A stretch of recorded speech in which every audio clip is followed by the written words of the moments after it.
Technology provides way too many distractions for kids, distractions that occupy way too much of their time. So how do you get your kids to focus on what really matters? Dr. James Dobson is the president and founder of Family Talk Radio Show. He's the author of the book, Your Legacy. His son Ryan Dobson is co-host of the Family Talk, and he's author of the book, Wanting to Believe. They've also produced a film series called Building a Family Legacy. That's going to be simulcast all over the nation in October. I'm delighted to have them join me now. Dr. Dobson, Ryan, great to have you here. Thank you, Governor. How different is it raising kids today than it was 35 years ago? It's just more difficult, Governor. I think it's harder now to raise children than it's ever been because the culture is at war with families for the hearts and minds of their kids. The culture's pulling them in one way, and most good parents are trying to hold them to some fundamental values and truths, and from my perspective, into the faith. And they are struggling. There's Ryan, a great need. Your growing up had to be one of the most difficult because, I mean, your dad was out there telling about your childhood to the whole country, for heaven's sakes. You've now got your own family. You've got kids. Did you apply the principles that he taught then?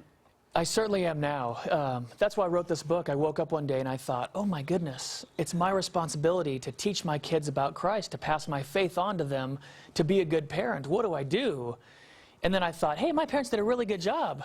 I should look at what they did. And so I've been trying to apply those principles in my life and my own family. Was there a time when you rebelled and ran away from some of those things? Not from my parents. Yeah? No, mostly it was the pressure of everyone else thinking I was going to be perfect because I have... You're not?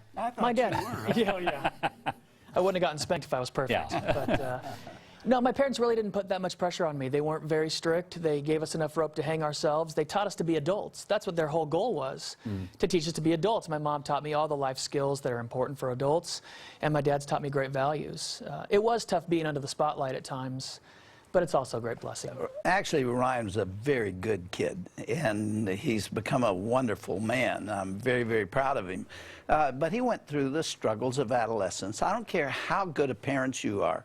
Your kids today are going to go through some bumps in the road, and Ryan did, but he landed on his feet, and I'm very grateful for him, and especially those two grandkids. Yeah, Ryan, you know, you're raising kids in a very different environment. All the toys of technology these kids are having to confront. I mean, most 3-year-olds can open up an iPhone and do more with it than most adults. What does that present to you as a father in terms of challenge? I call that outdoor deficit disorder. We got to get our kids outside and active and running around and playing and doing kid stuff and getting them off the screen. We struggle with that in our own household. My son is about to turn 8, loves video games, but we've got to balance that. And oftentimes he doesn't like it, but I'm a parent, and I've got to teach him to trust me that I've got his best interest in mind. Is there one basic principle of parenting, Dr. Dobson, that you feel ought to be applied to every mom and dad out there who wants to do a good job? Rules without relationship leads to rebellion.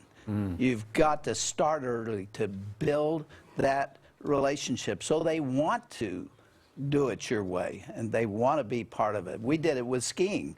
That was a lifesaver for us. And hunting. Yeah, and hunting. But the main thing is that you have to reserve time for your family. I mean, we're all running so fast, and everybody's reaching for some goal, and it's usually something other than a successful family. I mean, kids come home to an empty house. Their parents are not paying attention. You've got to watch what's going on, because if you don't, the culture will take them to hell. That's the kind of world we live in. Ryan, Dr. Dobson, such an honor to have both of you here. I hope that you will get their books, and be sure and pay attention when the film series comes out in October. Well, as I mentioned earlier, I was in Israel